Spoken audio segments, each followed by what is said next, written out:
Good morning, everybody. Hey, have you ever wanted to buy real estate and flip it for a profit, for a massive profit? You ever wanted to? You can figure that out. I can't.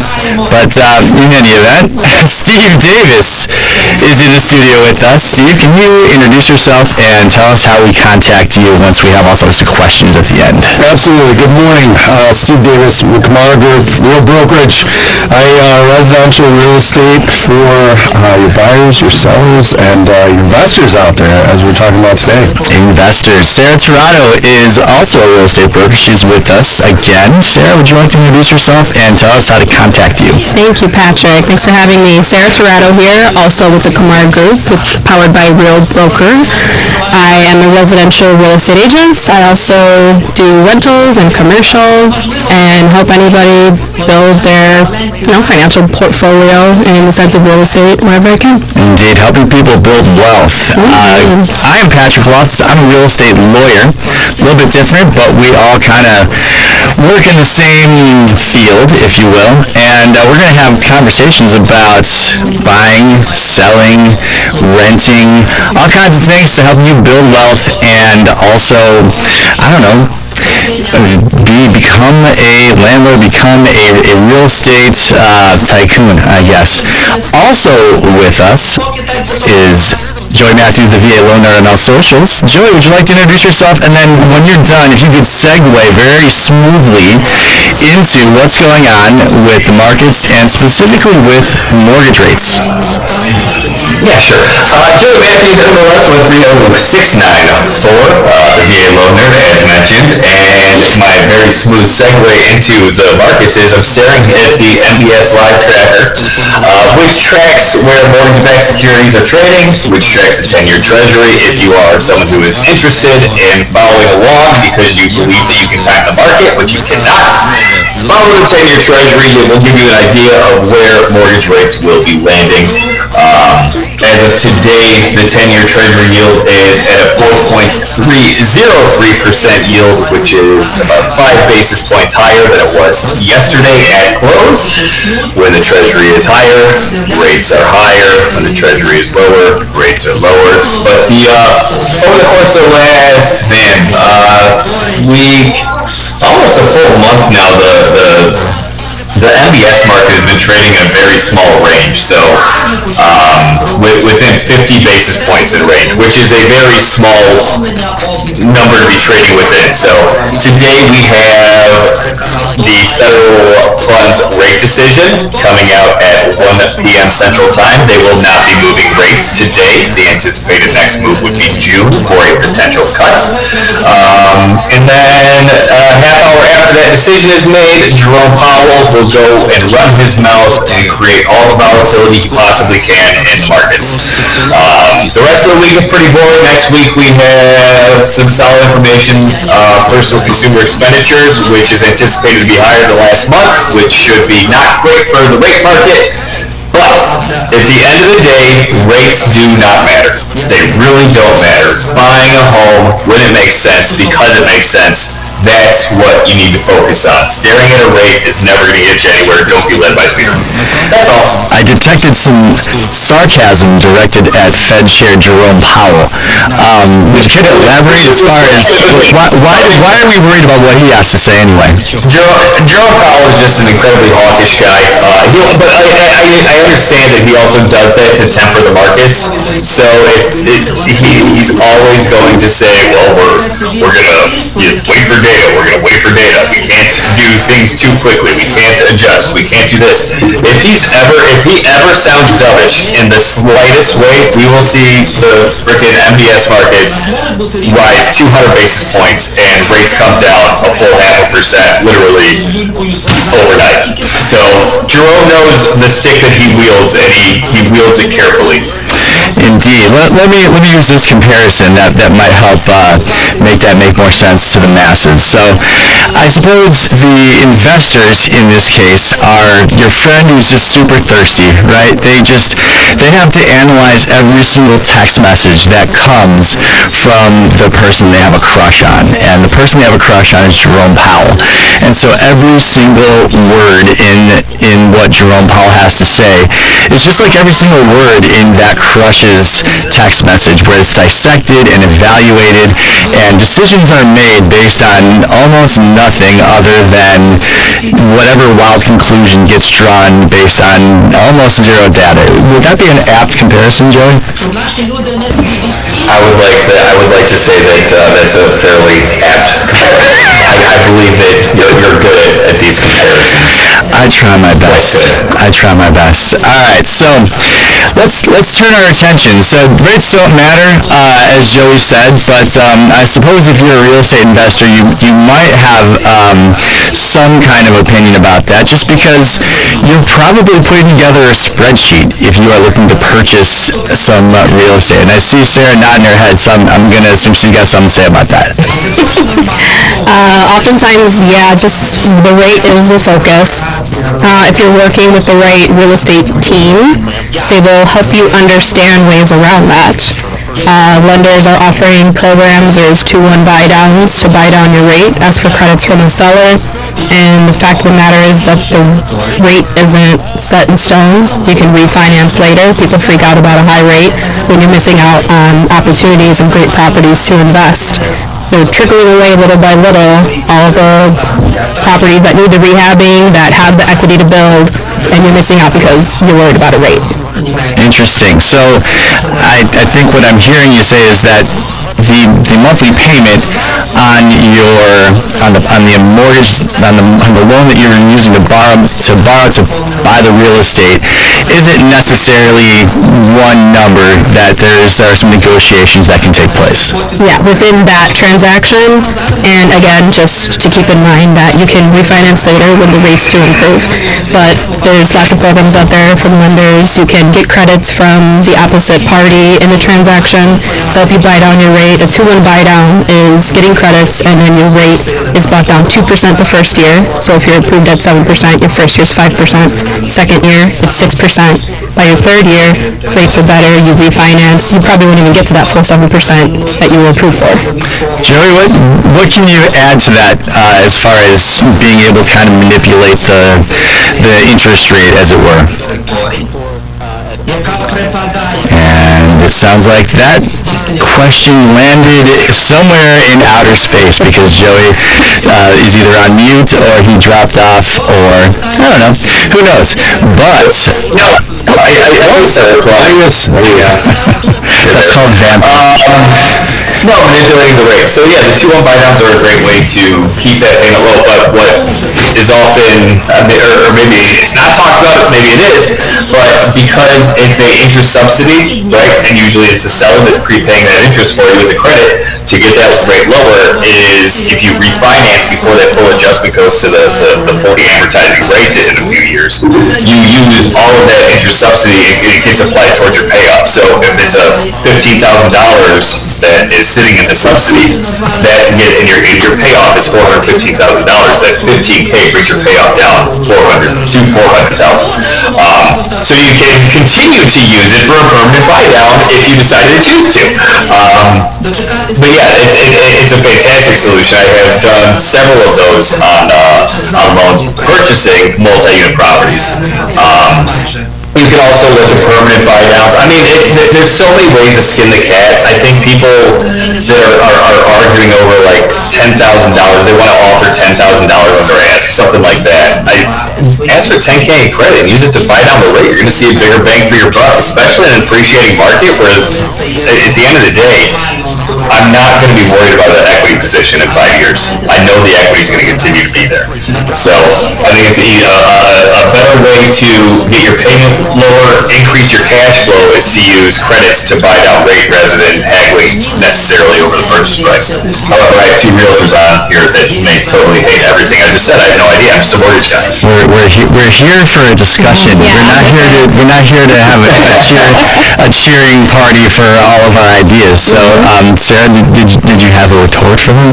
No, and I really like what he said about, the $10,000 credit, because that's literally something I've done. A lot of the time, a seller very much wants to see, that certain figure. I want 450, I want 450. Fine, here's the 450, but I'm going to request 10,000 in credits. They're giving 10,000 back, so they're really getting 440 for their property, but on paper it looks like 450, and that just for some reason makes sense to people. But you're still getting a 10,000 credit back. Like, there's so many different ways to manipulate the numbers and get the transaction to work in your favor for credits, for, rate, for paying the commissions, whatever it is. Now about the net. Okay. So expand on that. Of course. The net is basically what you're okay with monthly obligations. So if you're a buyer, it's all about what you're like, okay, well, if it's $2,200 a month and that's what I need and so on, and we get about aspects or there's a credit, then the net is what it is in regards to what the mortgage would be. However, if you're on the seller side, it's all about the net of exactly what you're going to get to when you're walking away with whatever your profits are. That's really what is crucial. And the fact is, when there's a buy-down aspect, it's a great way, as Joey said. So I definitely concur with him and sort of Sarah in regards to getting your credit, bringing your rate down, and then allowing yourself to have a little bit of breathing room. It's a smarter way to go. The challenge, however, which obviously we all know, is the market right now, which is being able to get that we're having to deal with no or lack of inventory makes it challenging to get anything. So what's happening is sellers have all the leverage and buyers have nothing. However, we are talking about investment opportunities right now and talking about investment properties. And I think a lot of times, and Joey, correct me if I'm wrong, but when it comes to investment properties, those normally are the ones that you're trying to get the deal, so to speak, and be able to make sure that the cap rate makes sense, make sure that the rent roll makes sense, that sort of thing. So are you seeing buy-downs in that as well? So for me, most of the time, anytime I have an investor make an offer, they're asking for the 2% seller credit towards closing. Or if you're going DSCR, you do 3% seller credit towards closing. They're always trying to use those funds to reduce rate, period, right? Because they want to increase cash flow. At the end of the day, excuse me, the purchase price matters a lot less to them than the cash flow. So if they can get that 2 or 3% seller credit towards closing to buy down that rate as much as possible and get their DSCR, debt service cover ratio loans, if you can get that DSCR ratio to 1.25, which means that let's say your mortgage payment is $3,000 a month, you would need, I should have used 4,000. Let's say your mortgage payment is $4,000 a month, and your cash flow and your rents are $5,000. Your ratio is at 1.25. You're getting 125% of what, or 25% more than what your mortgage payment is. You're getting the best rates at a 1.25 as well. So if you're able to use funds to buy down the rate to hit that ratio, the rate drops even further. Because at the end of the day, in the investment world, cash flow and appreciation are king. Appreciation has been very important over the last couple of years as rates have moved up, but we're seeing ratios get better as well now too for cash flow. So yeah, very much so. There's a couple things I'm going to jump here, and just to stick a pin in, because I don't want to stop the conversation, but I want to make sure we discuss before we walk out here DSCR.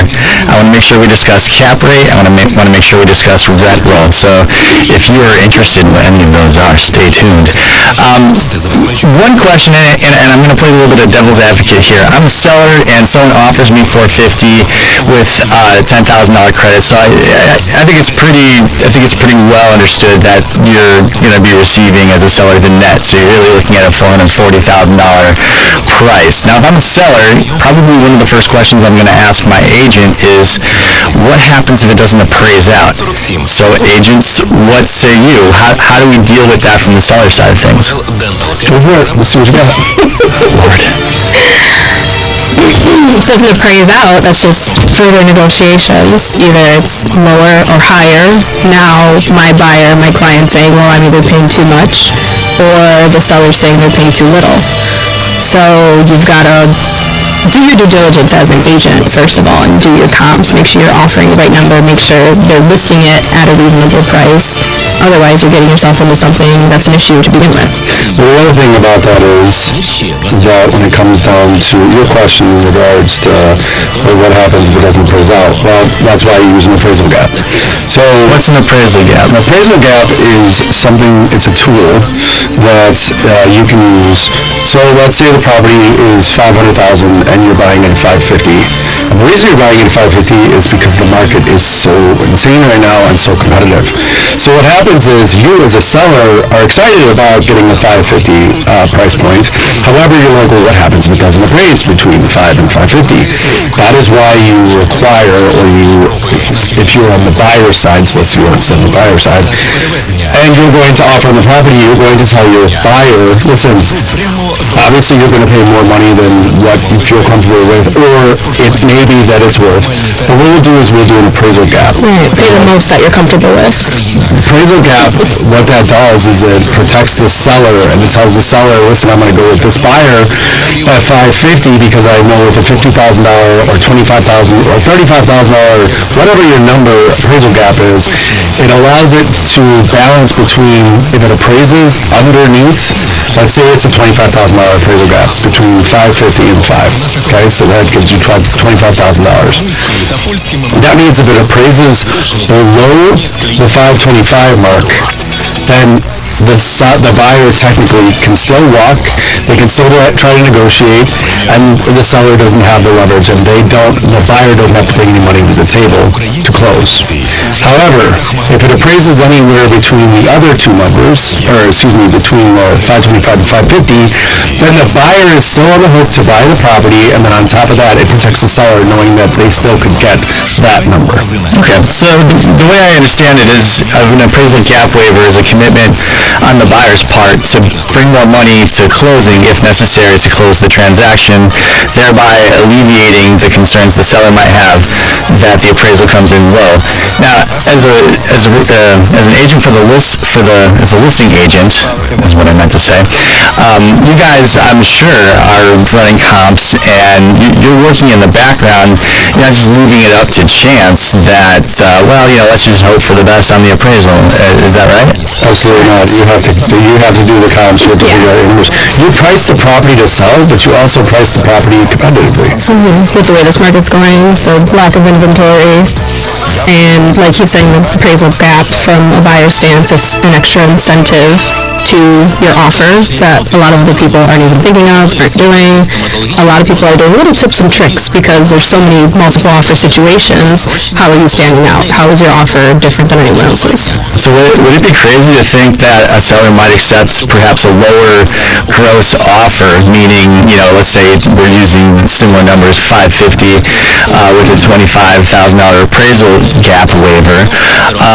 Would it be crazy to think that a seller might accept a lower price, but with a lower floor on the appraisal gap waiver, just knowing what the comps look like, and thinking to themselves, I want to at least get as much money as we think the comps support, and then up to whatever that gross number is. So one of the big things is that when it comes to an offer anyway, especially if you're the seller's agent, you're going to advise the client based on what the best terms potentially are for them, right? So one of the things is that it's not always about the price. It can be about the terms. People always say cash is king. It's not accurate. It's not about the price. It's not about the ability of not having a mortgage. It's not about it. It's all these things, right? So if you have a stronger offer, for instance, I won an competitive offer situation where my clients were buying a property. There were 50 14 offers, and we ended up winning it because of the terms. We were actually a little bit lower than the best offer. But the difference was they did an escalation clause, which doesn't guarantee the money. They didn't do an appraisal gap as much as mine. They didn't, I did non-refundable earnest money. We did all these different things so the terms were actually stronger. And that's how you're winning deals. So the fact is that you're going to overpay for property right now. You are. And if you're not, well, then somehow you're getting lucky. But that's 1 out of 100, right? So it's 1,000 right now in this market. I would say you're going to feel like you're overpaying for property, but you're paying what the market dictates it's worth. Absolutely. It's hard for clients to understand that. I mean, Joey can emphasize, I'm sure, and elaborate here, is the fact that, like, you're pre-approved up to $700,000, you're looking at property in the $625 to $650 range max, or you are probably going to get priced out of the market. Yeah, I think a lot of it depends on how long your consciousness has been exposed to real estate. For people who've been paying attention for maybe 10 years or less, this is going to feel very uncomfortable because and I'm specifically talking in the Chicago area, you were accustomed to rates in the 4s, you were accustomed to very modest appreciation, and that has changed. Now, my experience dates back to about 2004. Not like that child that I just heard. That child doesn't know anything about real estate. God bless that child. And I remember 04, 05, 06, and there are some similarities to that market. And you go, oh gosh, well, do you remember what happened in 07, 08, 09? I do, very, very well. I do.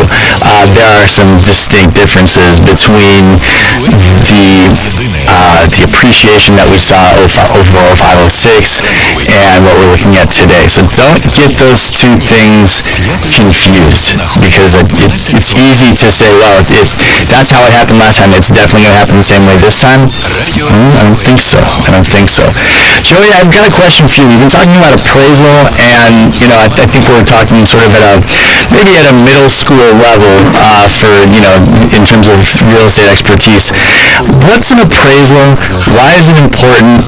And how does an appraisal gap waiver help a buyer secure acceptance of an offer?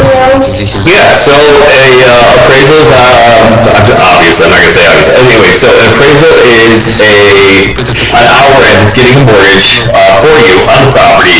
We're lending our money, right? So we want to make sure the property is going to be worth what you're buying it for. So we send a professional appraiser out there to go and decide how much that property is worth based on comparables in the market. They're also going to verify the sanitary conditions. They're going to verify it's safe, right? Because we can't have you buy a house, fall through the floor, die, and now we're on the hook for that loan. So safety, sanitation, value. That's the big things that we want to see come back on appraisal. If there's any conditions within the property that are affecting any of those, we will need that corrected, or an escrow holdback done, meaning that you fund an account to have things fixed post-closing if it makes sense. Now, an appraisal gap waiver is, let's say you're someone who's trying to put a lot of money down, or has the ability, how about that, has the ability to put a lot of money down, but you prefer not to. You can use an appraisal gap waiver to essentially, if it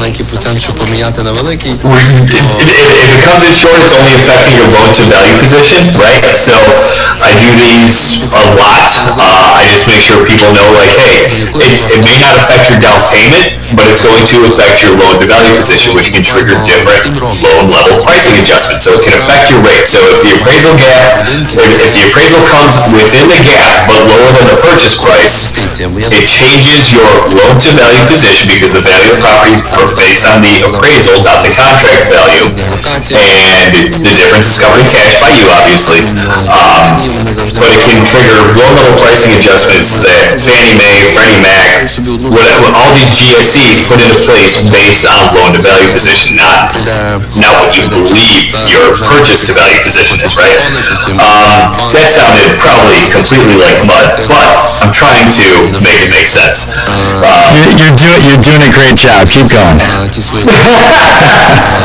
But so on the lending side, we have to verify that you have the assets to cover the gap that you're offering. So what I love, obviously, I love me some VA loans, and a lot of veterans, they have a good amount of money, but like, I'll say myself, I'm never going to put money down on a house.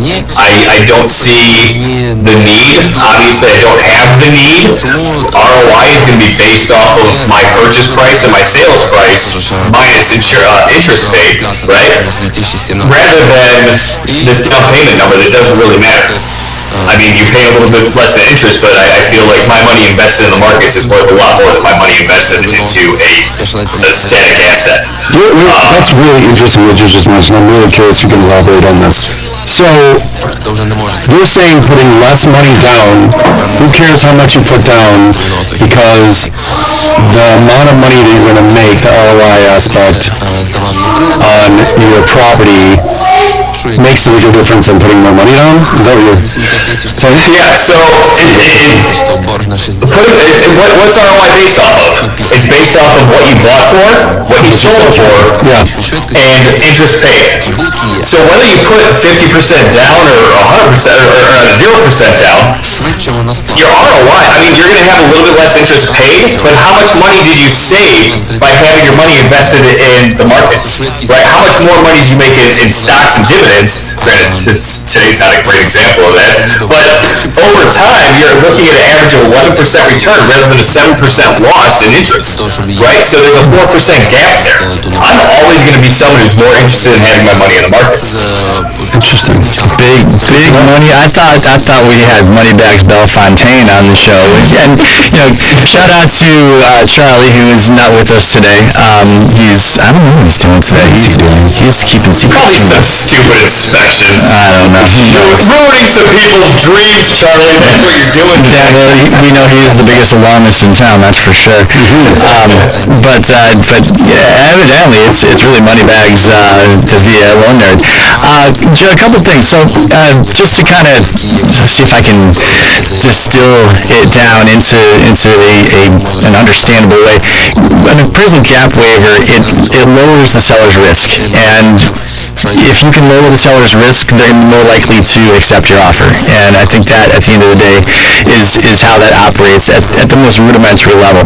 Now, one question, Joey, I wanted to ask you before we get off this topic is, with FHA and VA, it is required that there be an appraisal contingency.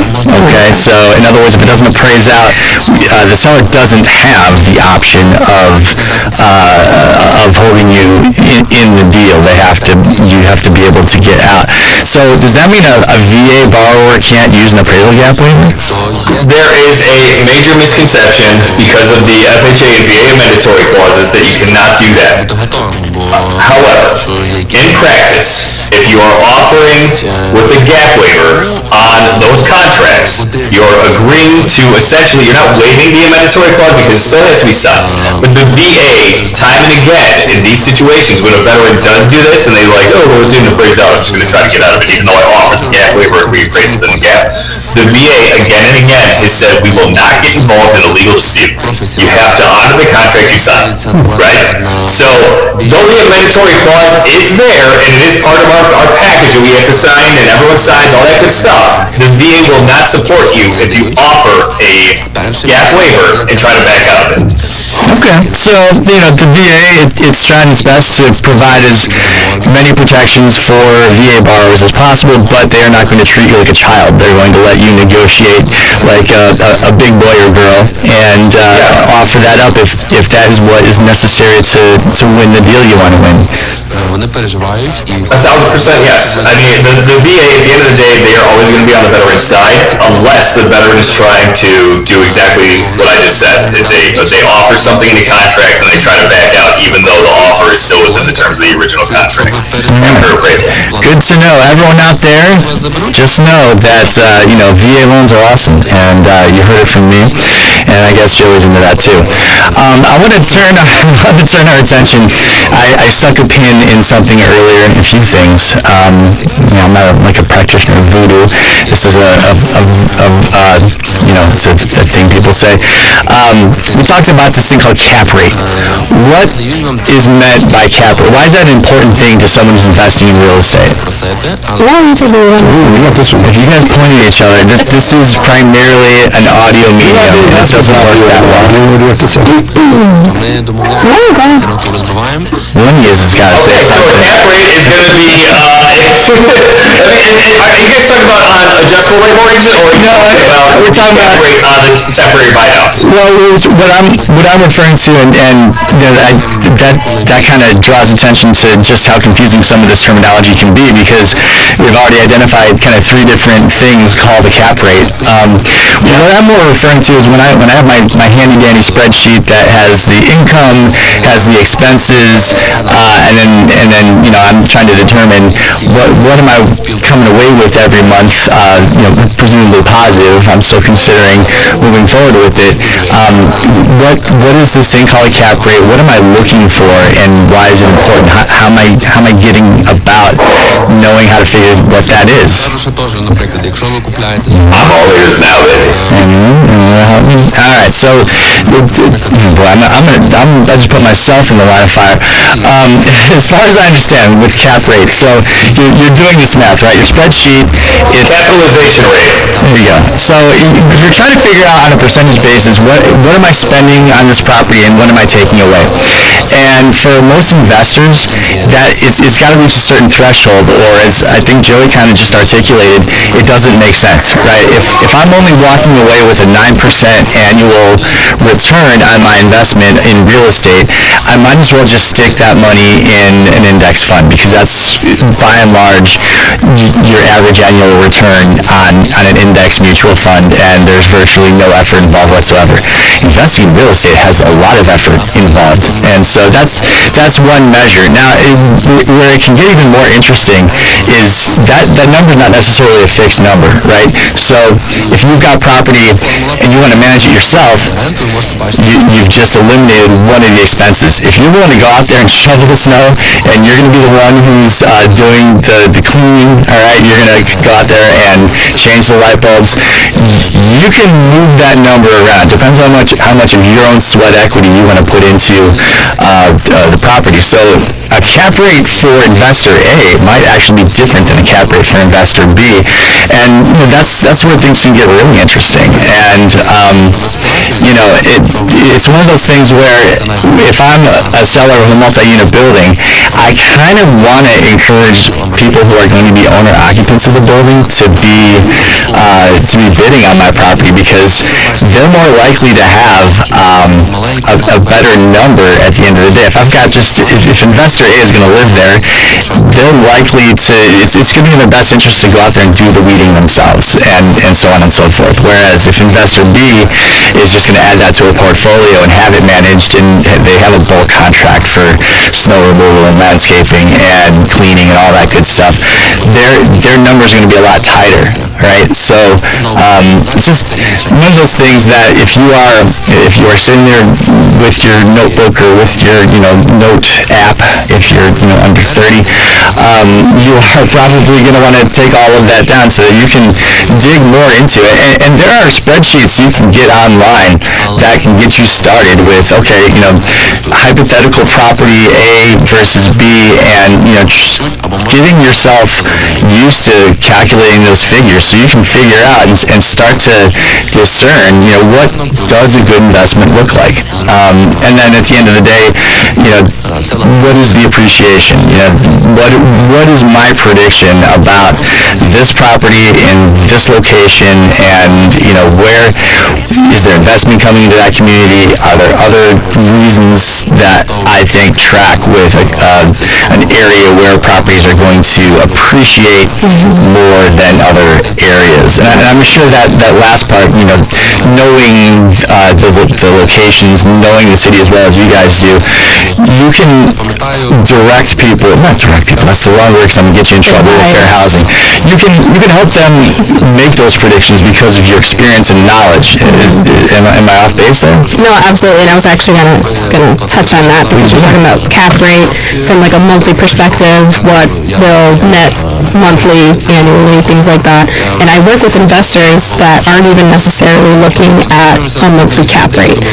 They're fine with just a flat, my rents pay the mortgage, I don't make a profit. Because they're looking at what that property is going to bring them in equity in 5-10 years from now. They're buying and keeping. And there you go. There's another sort of flavor of investor.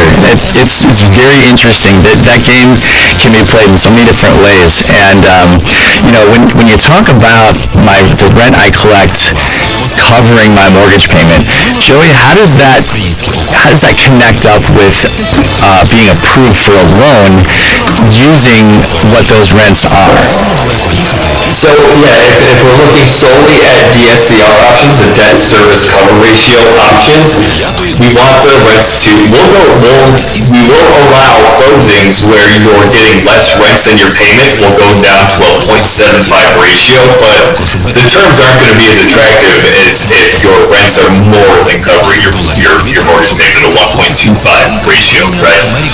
And again, these loans are purely asset-based, so we're not using income documents, so no W-2s, no pay stubs, nothing like that. It is purely called a cash flow loan. It's probably better to understand as a cash flow loan.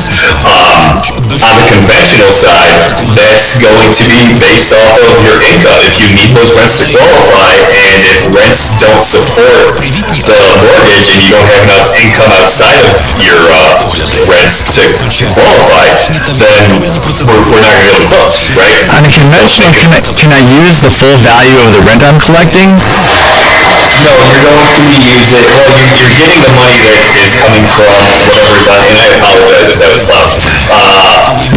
Ice maker in the background. I missed the rooster. That's all I can say. You missed the rooster. That was a few weeks ago. I was walking around my office, and I was locked out. For you super fans, you'll know from 3 weeks ago the rooster reference. Yeah, go with that. Anyway, so I love a good tangent. Don't even remember where I am. Indeed. If I'm not mistaken, if you're on a conventional, I'm only able to take 75%.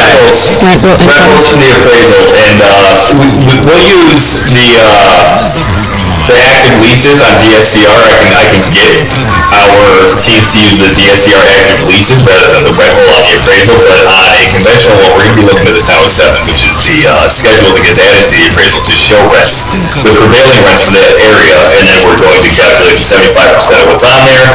So it's showing $55 grand that we're using, it's showing $4 grand that we're using $3 grand as a qualifying rent because we're considering a 25% vacancy factor. So there's a lot of math that goes into this, man. It's a lot of fun. Now, you said something interesting that I want to get slightly into more detail on.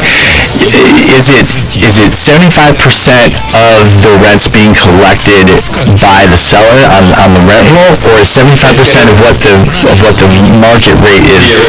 The appraiser, whatever the appraiser puts on the Town 7, I would love for them to always just use what's on the lease, but they are using comparables. Market rate. Well, the reason I ask that, that might not sound like an important distinction, but I do find often, especially if you're buying from someone that owns one, maybe two buildings, they're more interested in the cash flow. And so raising rent might mean that they lose out on a tenant. And if they're comfortable with how much that building's bringing in and the tenant's good, they may do a cost-benefit analysis there and say, I would rather keep the rent, even if it's a little bit below market, or a lot below market, by the way, if those tenants have been there a long time, because the cash flow works for me.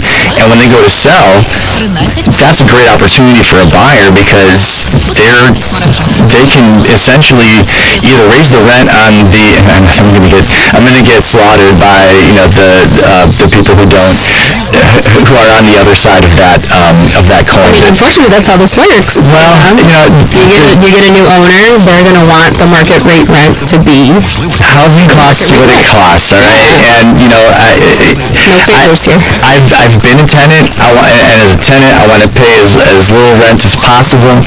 As a person disinterested, looking at it from the most objective viewpoint possible, whatever it's worth, and that's what it should cost. And then as an owner or investor, I'm like, how much can I reasonably get? Now, I'm always, and this is one of Charlie's favorite sayings, I'm a big fan of the saying, pigs can get fat, hogs get slaughtered. So if you really try to push the envelope on rents, I think you're going to find it is more trouble than it's worth. And so, I would say to any landlord, just be right there at the market. Don't if you. It all depends. That all depends. Sure. It depends on the market. Depends on what the rents are going for, what the property offers, updates, finishes, space, location, The effort and money that the owner put into that itself. If there's an in-unit washer dryer, Washer dryer's a big one. that makes a difference for people. Convenience. Well, We charge for convenience. Do you know if you put a washer and dryer in those, let's say you buy a 3-flat, right? And you put a washer and dryer in each one of those units, and normally you could probably charge 13, 14, 15, let's just say first floor, some floor, right? You probably could increase the rent by $150 to $200 a month. And people will pay it all day. Why? Convenience. oh yeah. They don't have to walk down to the basement. They don't have to walk outside to the basement. Laundromat. Or they don't have to do a laundromat. Once you've had an in-unit washer and dryer, it's really hard to go back. And 150, 200 might not sound like a lot, but extrapolate that over 1 year, 2 years. How much are those washers and dryers going to cost you out the door? You're probably recouping your investment before the end of year 2. It's $1,800, let's say, for a decent washer and dryer, maybe $1,500. It used to be $1,100 for a stackable, right? So let's say it's $1,500. Let's just say. Now 2 times 12 is what? 2 times 12. Okay. Continue. All right. So the point is you recouped it immediately, right? Yeah, really quick. So and now you're just profiting after that. Yeah, that's a really good trick. And by the way, if you are in the market for an investment property, one thing that you would want to either be able to determine yourself or make sure you've got an inspector that understands how to determine it. Can I add washer and dryer to these units? Yeah. Does the plumbing support it? Is there a place to put a washer and dryer? That makes sense. That's a really good thing you brought up. Because when it comes from an investment point of view, people that buy properties are like, oh, well, how do I put washer and dryer in here? What do I do? So on. You obviously need a professional to be able to say, hey, you need a water source. You can make sure you have a 2-inch drain. Not 8-inch drain, not a 1.5-inch drain. Hope you're taking notes out there. And a lot of the times, in a property, someone will be like, oh yeah, there's a drain right here. But unless you actually know what you're looking at, you could buy that property not realizing, and then all of a sudden you change all the plumbing, the risers, whatever in the building. And now your cap rate goes down. Now you're not making what you thought you were going to You make. made a very bad investment. It's a problem. It's a problem. No, that's really good information. And these are the dark arts, right? This is how you can differentiate between amateurs and professionals. Because I doubt most people out there would be able to right off the bat tell you how important it is to be able to add that. Here's another one. Can you take utilities that are for the whole building and subdivide those out into the individual units, so that instead of the landlord paying the gas, electricity, and so on with the rent, can you get the tenant to pay those utilities themselves?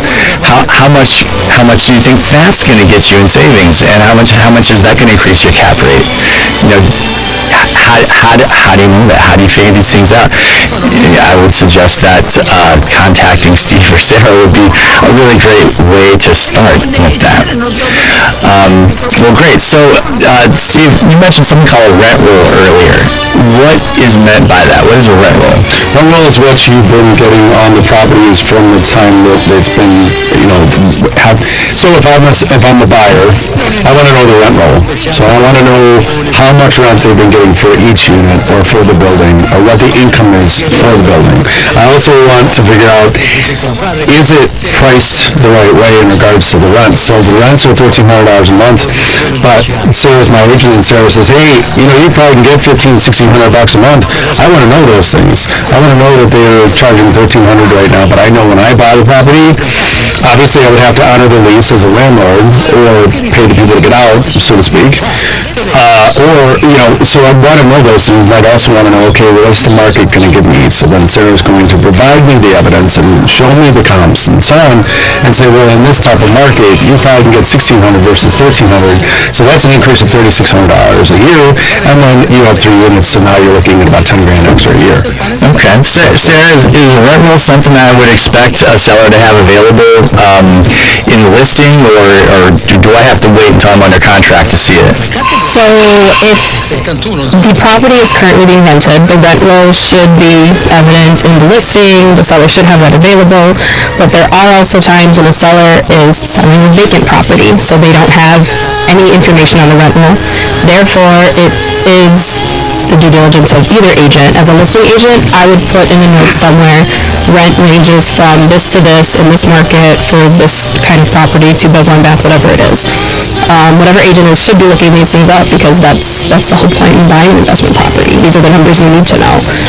And you know why we also would do that? We got 47 phone calls from agents asking them, hey, how much do you rent this unit out of? And it's like, well, if they knew how to do their job, And fill the blanks. and they knew what they were doing anyway. Steve, I don't have time for that. I need Steve to tell me. I tell you all day. So we'll see.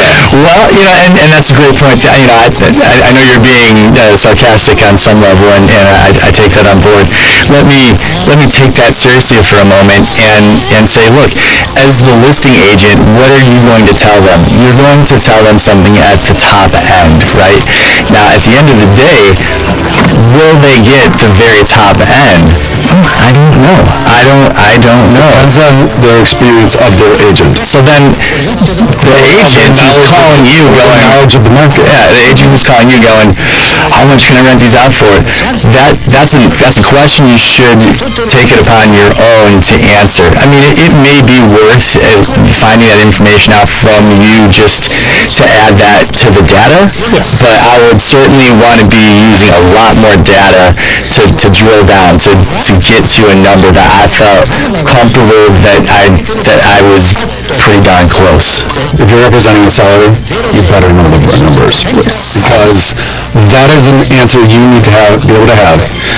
Another thing is that when agents call you, you need to know it offhand. Like, it's just easier, and more importantly is you're more professional, you have the answers, you're able to sell the property most likely for more money as well, because you're providing a value to that potential buyer or agent. Whenever I'm saying, listen, they're underpriced right now. We're renting them at $1,100 right now. They can probably go for $13, $14. And add a washer and dryer, now you're looking at $15, $16. And again, it's because everyone should assume that the buyer is looking at the cap rate at the end of the day. And as we explained earlier, that cap rate goes up the more you're collecting in rent. And so as the listing agent, you want to be able to represent the highest number that you can reasonably represent, as opposed to just, hey, figure it out yourself. Because now you're making it harder for a buyer to decide to make an offer on that property. That is the opposite of what you're there for, right? Absolutely. So I have to kind of rebuttal that, you never assume, period. Because the fact is that not everyone knows those answers, and not everyone is going to know these things. You have to almost, you almost have to, I know, Steve, I almost said assume. You have to, I can't believe you haven't sworn yet. That's like your homework. that's not what I was doing. I was going to say assume. So, correction there, sir. But you have to assume that they don't know. And that's why it's important to have all that information. Elaborate as much as possible, leave as little room as possible for questions or uncertainty. You want all the data to be there, you want them to be able to calculate it and call you with questions of anything you haven't presented. When presenting a property, like you were mentioning, sometimes the rates are below value. Sometimes the owners give a rent break because the tenant is the one who's shoveling the snow and cutting the grass. So when you're showing a property and the market value, the rents are below market value, that's something to mention. And then mention the market value rates are this to this, depending on what updates and things you do to the property. All of that, it harkens back for me to something that one of our previous guests a couple years ago, I'll say his name, Noah Burke. I learned a lot about Steve. Seems like I know that guy. But something he said a lot of things. I learned a lot at that when we had him on. But he's says surprises kill deals, and he could not be more right about that. And as time goes on, I've become more and more an evangelist of being upfront about everything that you possibly can as a seller, even though it feels like I'm giving away some of my bargaining power. What you're really doing is you're taking the narrative on your own instead of letting a buyer paint their own narrative. Because I can promise you, after having represented hundreds of buyers, if something comes up in the transaction and it's negative, they're going to assume you knew. Whether you knew or not, they're going to assume you knew. And the very next thing, they're going to go all the way down that slippery slope, and they're going to go, what else are they lying to me about? What else? What else? What else? It is bad for you as a seller, okay? If you think, maybe they'll hire the wrong inspector. Maybe their agent isn't that bright. Maybe their lawyer... Maybe, yeah, exactly. Your strategy, if your strategy is hope, you have no strategy. And that's really what that strategy is. There's no hope in numbers. Numbers don't lie. Could it pan out? Sure. Any bad strategy could get you a good result because luck is a thing, right? But over time, the more you have effective strategies, proven strategies, winning strategies, you're going to get more good outcomes over time, and it's going to go better for you. Sellers, just take my word for it. If there's something, and here's the best one, is if there's something we can be upfront about that could be bad but isn't really bad, now we've earned a credit. Right, now we've gone one up. And another thing I learned, not from an agent but from a podcast, is that trust is negotiation lubricant, okay? And as weird as that might sound, but honestly, the more the sides trust each other, Steve, imagine you're doing a transaction with, I'm going to assume that you have a good relationship with your brothers because you said you did. There's already a lot more trust built up there. You already also know what kind of nonsense your brothers get up to. That deal's going to go way better than with some schmo that you've never met. Maybe, but more likely than not, right? It's family. And I'll say, it's the people you know that think they have the in and the upper hand on hiding information because they're going to help them sell it. And it's sad to say, when you're working with sellers, you really have to emphasize the honesty when it comes to it. Be transparent. If there's something you think that's going to kill the deal that an attorney's going to find when they do research, an inspector's going to find, you need to tell me now because they need to know that, otherwise you're wasting both of our time. I've worked from sellers for that exact reason. Of course I wanted the business. Of course I wanted to sell the property. However, when they came up with things and tried to hide things, I'm like, I can't do that. Yeah. Or I had someone who wanted me to be discriminatory. I'm like, I can't do that. That's not how this works. The risk-benefit doesn't work out for you. Guys, we are just about out of time, I'm sad to say, because there's so much more to say about this topic. We have just scratched the surface. Real estate investing is one of those things. It can go really well for you as both a buyer and seller. And it's far more likely to go well for you if you've got seasoned professionals like the people we have in this room, Steve, Sarah, me, Joey. We've all been through battles. We've got the scars to prove it. And so if you've got more questions about this stuff, reach out to us. And if you want to reach out to Steve, how would you do that? Not that way. The number is 312-513-6314. You can find me on Instagram at I'm Steve Davis and on Facebook. That's what's up. Sarah, how do I get in touch with you? Sarah Tirado, phone number is 773-558-6565. You can also find me on Instagram at Sarah_Chicago Realtor, as well as Facebook, Sarah Tirado. All right, Joey Matthews, the VA loaner on all socials. How do I get in touch with you? Well, you can call or text me at 630-235-2405. Or on all socials, as at the VA Loaner, as you just said. Cock-a-doodle-doo. My name is Patrick Loftus. I'm a real estate lawyer. My law firm is Loftus Law. Find me on Instagram and TikTok. Instagram, Loftus_law. TikTok, Loftus Law. Find me on YouTube Shorts. Come look at my shorts. It's been a pleasure talking to all of you. We'll see you next week. Adios.